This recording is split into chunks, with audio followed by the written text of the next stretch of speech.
Bonjour Khalt, désolé pour ce retard, hein, vu les engagements d'ordre professionnel. Donc je suis très content de pouvoir t'aider et de présenter ma contribution, hein, sur les 5 questions dont tu m'avais fait part par email. Alors, euh, j'ai une remarque d'ordre méthodologique. Tu m'as posé 5 questions. Qu'est-ce que le droit d'auteur? Quelles sont les œuvres concernées par le droit d'auteur? Quelle est la procédure pour déposer ces œuvres? C'est quoi le RGPD? Et dernière question, le projet de loi de 2018 à expliquer et à votre avis en tant qu'expert. Euh, autant, autant les 3 premières questions ne posent pas de problème, étant donné qu'elles font partie de la même famille juridique qui est la propriété intellectuelle. Par contre, quand on passe au RGPD et au projet de loi 2018, si j'ai bien compris ce projet de loi 2018 en relation avec les RGPD, ce n'est pas du tout le même sujet, hein. On passe de la propriété intellectuelle en tant que matière de droit autonome à aux protections des données à caractère personnel. Et cette protection des données à caractère personnel n'a aucun lien, on va dire, aucun lien proche avec les droits d'auteur ni la propriété intellectuelle. Mais tout de même, je vais essayer de répondre et de t'éclairer là-dessus en tant que 2 sujets différents. Bon, première question, qu'est-ce que le droit d'auteur? D'abord, il va falloir, pour t'éclairer, il va falloir mettre les droits d'auteur dans son contexte. Dans son contexte, en tant que matière de droit, nous les juristes, on aime bien et on adore faire des classifications, classer les matières de droit d'après leur famille, leurs sources, leur intérêt. Euh, Tous les avocats, les magistrats et les juristes le savent quand ils ont fait des études de droit. Ils ont vite plongé dans cette classification. Et donc, bien évidemment, le droit est classé par matière et chaque matière a sa spécificité et son originalité. Donc, les droits d'auteur, hein, appartiennent bien évidemment à une grande famille de droits qui s'appelle le droit de la propriété intellectuelle. Bien évidemment, il faut retenir le titre de cette matière. Pour comprendre les droits d'auteur, il va falloir situer les droits d'auteur dans son environnement juridique global et donc expliquer ce que c'est que la propriété, le droit de propriété intellectuelle.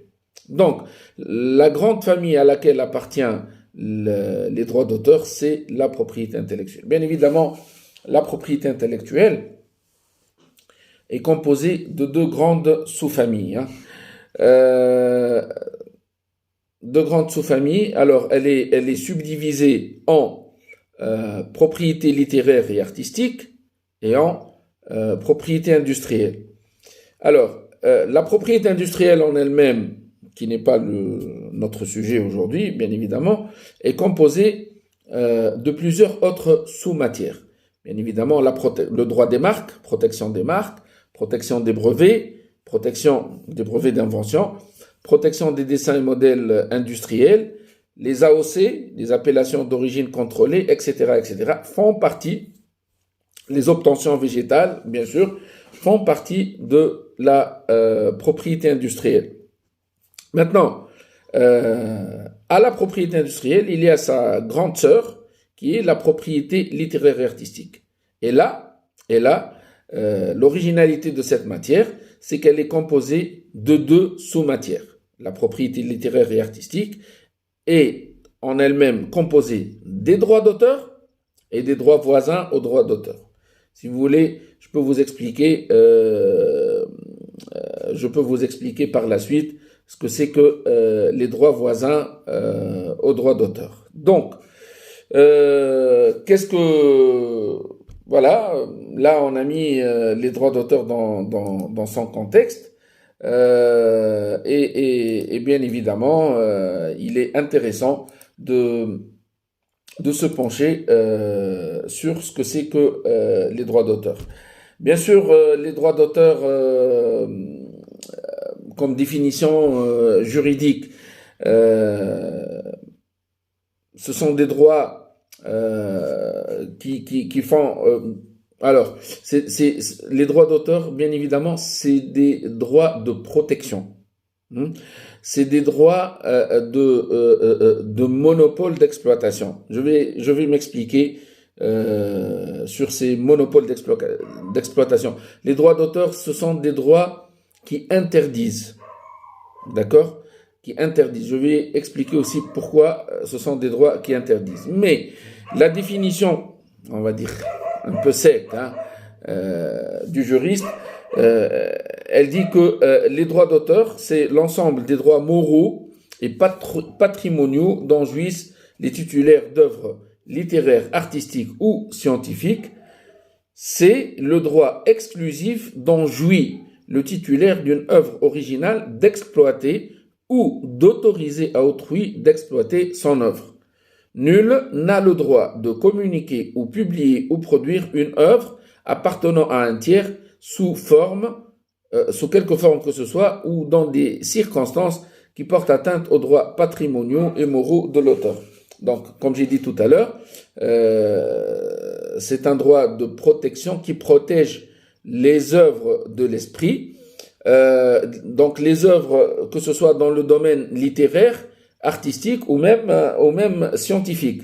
Donc, comme j'ai dit tout à l'heure, ce sont des droits de monopole d'exploitation. Ça veut dire quoi, des droits de monopole d'exploitation? C'est-à-dire des droits exclusifs. C'est-à-dire que le titulaire du droit, il est le seul à pouvoir exploiter son œuvre, ou bien il est le seul à pouvoir autoriser les autres, donc autoriser autrui à exploiter son œuvre. Mais, bien évidemment, personne d'autre que le titulaire du droit d'auteur, le propriétaire de l'œuvre de l'esprit, qu'il s'agit d'un roman, d'un poème, d'un film ou d'un logiciel informatique, nul n'a le droit autre que le titulaire de cette œuvre, le propriétaire de cette œuvre, de l'exploiter ou de la divulguer au public, sauf autorisation, bien sûr, autorisation du titulaire de ce droit. Et cette autorisation, on l'appelle dans le domaine de la propriété intellectuelle, on la qualifie de licence d'exploitation. Donc, je pense que j'ai été, j'espère que j'ai été assez clair par rapport à cette question. La deuxième question, c'est de quels sont les droits qui sont protégés par les droits d'auteur, quelles sont les œuvres qui sont protégées par les droits d'auteur. Bien sûr, la loi numéro 36 de 1994, et qui a été réformée en 2009 sur la protection de la propriété littéraire et artistique, dresse une liste d'œuvres des œuvres qui sont susceptibles de protection. Par contre, cette liste n'est pas exhaustive, parce que l'article 2 de la loi, donc l'article 2 de mémoire, si je me souviens bien, il dresse une liste ouverte, parce qu'il y a le mot notamment. Notamment, quand on trouve notamment dans un article de loi, c'est-à-dire que la liste n'est pas exhaustive. Alors, on dresse bien évidemment une quinzaine d'œuvres, et bien sûr, cette liste reste ouverte. Les œuvres écrites, ou imprimés, tels que les livres, brochures. Là, je te lis un peu la liste des œuvres selon l'article de la loi 94. Donc les œuvres écrites ou imprimées, telles que les livres, brochures et toute autre œuvre écrite ou imprimée, les œuvres créées pour la scène ou pour la radiodiffusion sonore ou visuelle, aussi bien dramatique et dramatico-musicale, les chorégraphies, les pantomimes, la composition musicale avec ou sans parole, les œuvres photographiques auxquelles sont assimilées, les œuvres cinématographiques et les œuvres audiovisuelles, les œuvres exécutives, les œuvres exécutées en peinture, dessin, lithographie, gravure à l'acide nitrique ou sur bois et autres œuvres du même genre, la sculpture de toutes sortes, les œuvres d'architecture qui comportent aussi bien les dessins, les modèles et les maquettes ou le mode de construction, les tapisseries et les objets créés par les métiers artistiques et les arts appliqués, aussi bien les croquis ou modèles que l'œuvre elle-même, les cartes ainsi que les dessins et les reproductions graphiques et plastiques de nature scientifique ou artistique, les œuvres exprimées oralement, telles que les conférences, allocutions et autres œuvres similaires, les œuvres inspirées du folklore, les créations d'habillement, de la mode et de la parure, les œuvres numériques, les traductions, arrangements, transformations ou adaptations des œuvres susmentionnées, ainsi que les anthologies ou recueils d'œuvres diverses, en tenant compte, bien sûr, des droits de l'auteur de l'œuvre originale. Bon, donc, comme vous remarquez, là, la liste est assez longue et assez, on va dire, et qui reste ouverte, bien sûr, avec les exigences, de la technologie, des nouvelles technologies, bien sûr. Cette liste reste ouverte. Et d'ailleurs, les œuvres numériques, ce que j'ai cité tout à l'heure, ont été ajoutées par la réforme de 2009 à la loi 36/94. Maintenant, qu'est-ce que les droits voisins, hein? C'est une autre sous-famille des droits d'auteur. Donc on entend par droit voisin au sens de la loi tunisienne relative à la protection à la protection de la propriété littéraire et artistique, l'ensemble des droits dont jouissent les artistes interprètes ou exécutants, les producteurs de supports audio ou audiovisuels et les organismes de radio et de télévision qui, de par leurs prestations, participent à la diffusion des œuvres. Bien sûr, la protection des droits voisins prévue par la loi tunisienne laisse intacte et n'affecte en aucune façon la protection des droits d'auteur. En conséquence, aucune disposition relative aux droits voisins ne pourra être interprétée de manière à limiter l'exercice des droits d'auteur. Qu'est-ce que ça veut dire tout ça? C'est-à-dire que les organismes de radio, Mosaïque FM, Shams FM, IFM, le Hiwar Tounsi, en tant qu'organisme de télévision, Talza Al Watani, etc., ils n'ont pas, leur œuvre n'est pas protégée par les droits d'auteur en tant que tels, mais les formats qu'ils présentent au public, les formats de leur émission qu'ils présentent au public, y compris l'identité visuelle de ces formats, les décors des studios, tout ce qui est scénographie, etc., elle est protégée par les droits voisins aux droits d'auteur. Et par contre, ils sont obligés de respecter les droits d'auteur. Je m'explique, c'est-à-dire que s'il y a un scénographe qui vient imaginer un décor de scène bien déterminé pour passer une émission télé, bien évidemment, ce scénographe a le droit, il est protégé par les droits d'auteur, et donc la production audiovisuelle, la société de production ou bien de télévision n'a pas le droit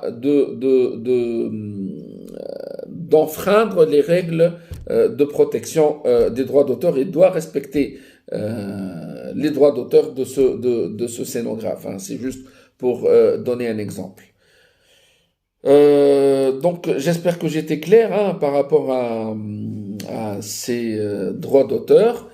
Maintenant on passe à la troisième question, la procédure pour déposer ses œuvres. Alors tout simplement,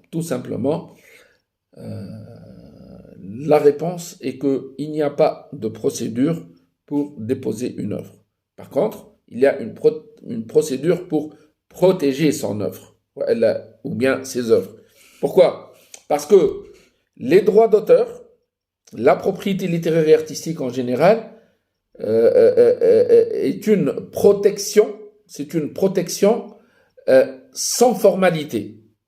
Donc du simple fait, écoutez-moi bien, du simple fait de la création de l'œuvre, cette œuvre est protégeable.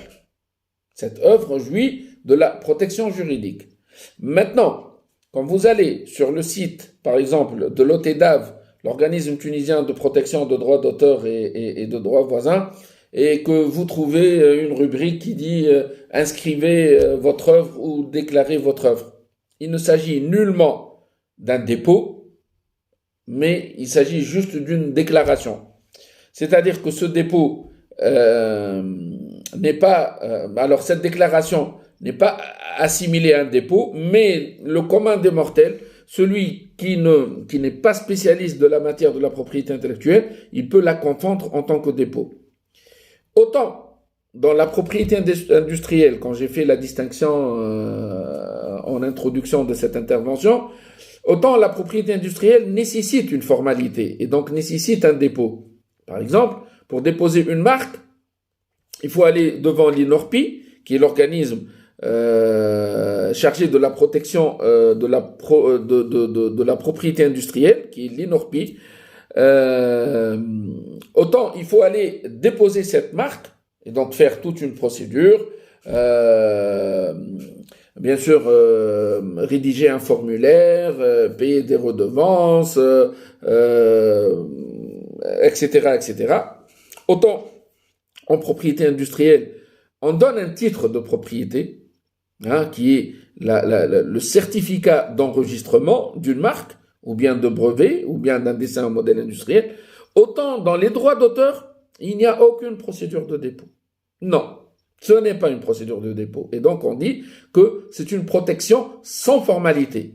L'œuvre est protégée du simple fait de sa création. Au moment où elle a été créée, elle est susceptible de protection. Maintenant, quelles sont les différentes astuces qui font qu'on peut protéger une œuvre ? Tout simplement, c'est de donner une date certaine à cette œuvre. Et là, c'est très intéressant de pouvoir user de quelques, entre guillemets, subterfuges qui font que une œuvre soit estampée d'une date certaine. Bien sûr, on peut par exemple imaginer que si quelqu'un a développé un logiciel, on peut imaginer que ce développement a une date certaine. Bien évidemment, la trace électronique sur son ordinateur, lorsqu'il a commencé à travailler ou bien lorsqu'il a terminé son œuvre, bien sûr, on peut remonter électroniquement et trouver la date électronique qui est enregistrée sur son PC. Les sociétés de développement informatique, par exemple, souvent mettent le code source sur un support, un CD-ROM ou bien une clé USB, et ils vont chez un huissier notaire, ils peuvent rédiger un acte notarié chez l'huissier qui atteste du dépôt, qui atteste de la date de cette œuvre-là, et on la met dans une enveloppe, on la ferme pour toute fin utile, pour la présenter plus tard devant un tribunal si jamais il y a un contentieux, il y a une contestation concernant cette date. Quoi encore ? Alors, par exemple, les romanciers ou les poètes, ils peuvent très bien, après avoir terminé leur création intellectuelle, mettre le poème ou le roman dans une lettre recommandée et l'envoyer à soi-même par une lettre recommandée avec accusé de réception. On la met à la poste et après 1 ou 2 jours, le facteur débarque à la maison, il frappe à la porte pour nous donner ce courrier envoyé à soi-même. Et bien sûr, il ne faut jamais l'ouvrir. Il faut le garder fermé avec le cachet de la poste qui fait foi. Et en cas de contestation de l'œuvre ou en cas de contentieux devant le juge, on présente cette enveloppe en tant que moyen de preuve. Voilà. Donc, pas de dépôt en droit d'auteur, pas de dépôt. C'est une formalité, donc c'est une protection sans formalité. J'insiste là-dessus. Alors tout le reste, c'est entre guillemets, c'est un peu de l'escroquerie. Pas de dépôt. Voilà. Je passe à la 4e question. Donc, on sort des droits d'auteur pour aller sur une autre matière du droit aussi, une matière relativement nouvelle. Qui est la protection des données à caractère personnel.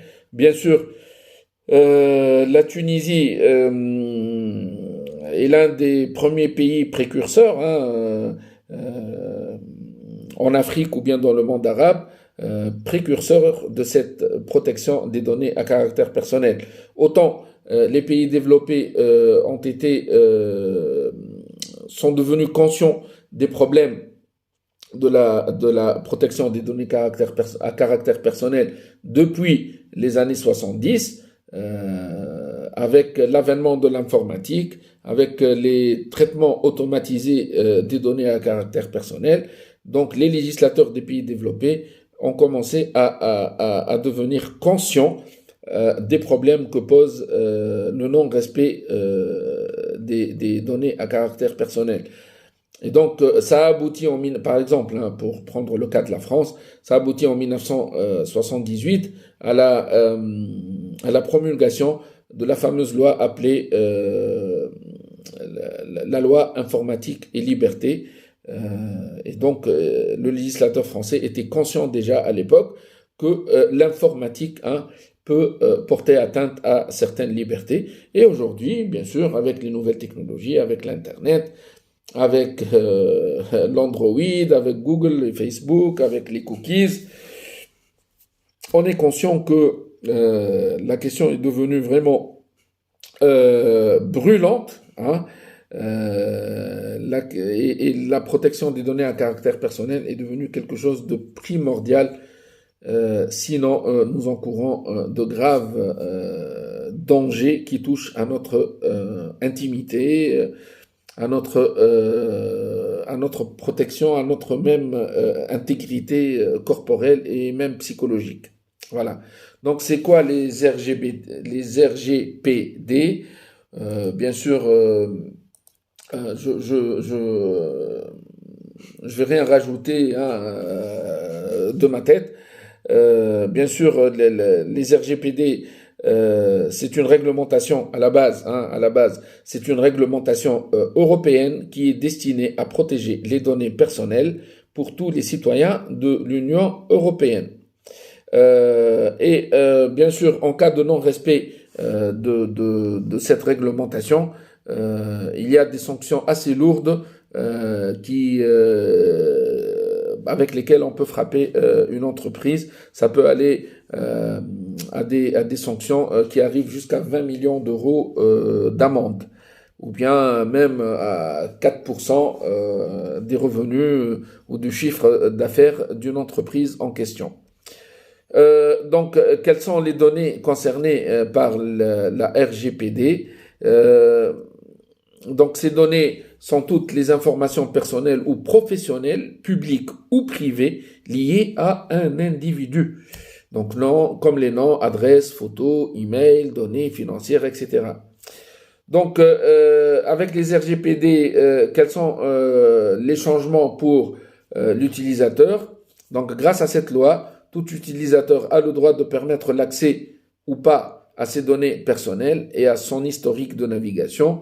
Dans ce cas, toute entreprise se doit de demander la permission à chaque utilisateur en lui expliquant le motif de l'utilisation de ces données. Bon, je pense que vous avez tous remarqué, en tant qu'internaute, que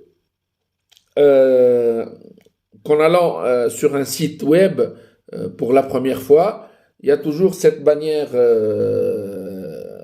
publicitaire ou bien cette fenêtre qui s'ouvre et qui dit notre site utilise des cookies, vous acceptez ou bien vous refusez.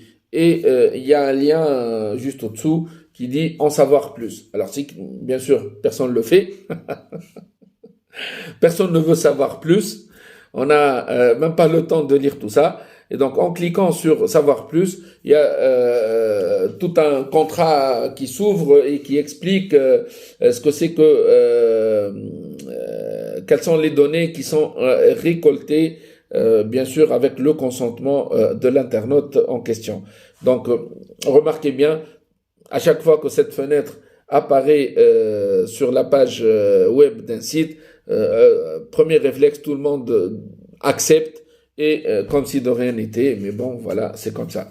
Donc dans ce cas, comme dit le texte, toute entreprise se doit de demander la permission à chaque utilisateur en lui expliquant le motif de l'utilisateur de ces données. Alors, ayez l'aimabilité et prenez un petit peu de temps pour lire un petit peu le contrat et ce qui est écrit par rapport à ces cookies.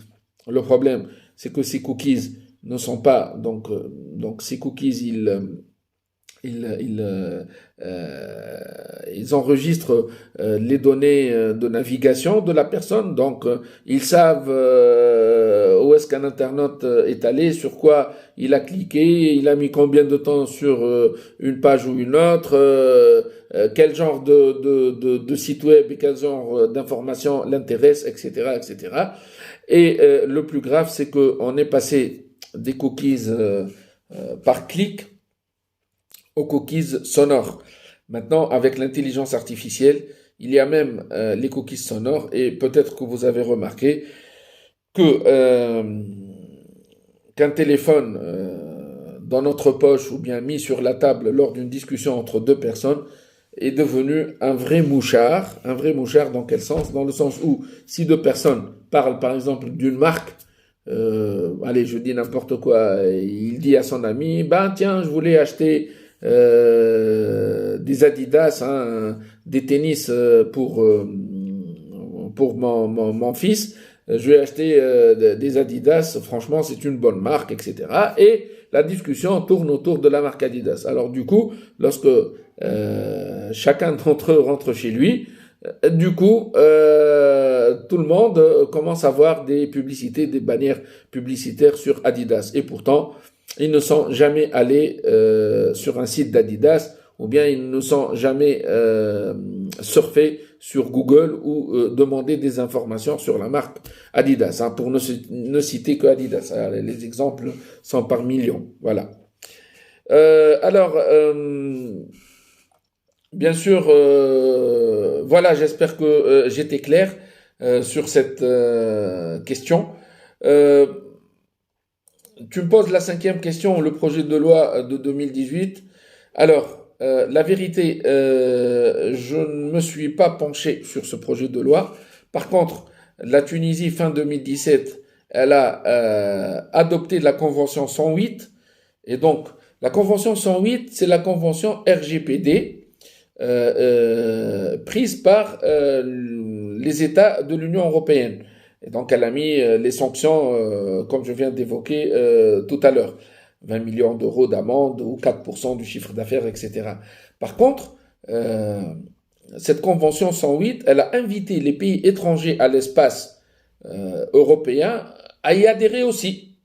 Et donc, la Tunisie, c'était l'un des pays étrangers. Alors, il y a deux versions. On dit que c'est le 30e pays non européen qui a adhéré à cette Convention 108. Il y en a d'autres qui disent que la Tunisie est le 51e pays. Donc, on ne sait pas vraiment trop. Alors, quand la Tunisie a adhéré à cette Convention 108, il va falloir qu'elle transpose les règles de la Convention 108 dans sa législation interne, dans son arsenal juridique. Et du coup, la conséquence de l'adhésion de la Tunisie à cette Convention 108, c'est de réformer la loi organique numéro 63 de l'année 2004 sur la protection des données à caractère personnel. Figurez-vous que les données à caractère personnel sont gérées par une loi en Tunisie, une loi organique qui date de 2004. On est dans la préhistoire. Bien sûr, la loi 63-2004 est devenue obsolète. Elle ne répond plus à l'état de la technique. Elle ne répond plus aujourd'hui, elle ne donne plus de réponse aux problèmes juridiques nouveaux, imposés par les nouvelles technologies. Donc, alors, d'après mes informations, ce projet de loi de 2018 pour réformer la loi sur les données à caractère personnel est resté dans les tiroirs du Parlement. Le législateur n'a pas encore jugé utile de parler de cette loi et de la mettre en œuvre et de la discuter entre parlementaires. Entre-temps, il y a eu les élections de 2019 et entre-temps aussi, il y a eu le 25 juillet et la suite, tout le monde la connaît. On n'a plus de parlement. Bon, on va attendre. Je ne sais pas si le président de la République, avec ses nouvelles attributions, va adopter par décret-loi ce projet qui date de 2018 pour insérer dans l'arsenal juridique interne la convention 108 ou pas. Donc, wait and see.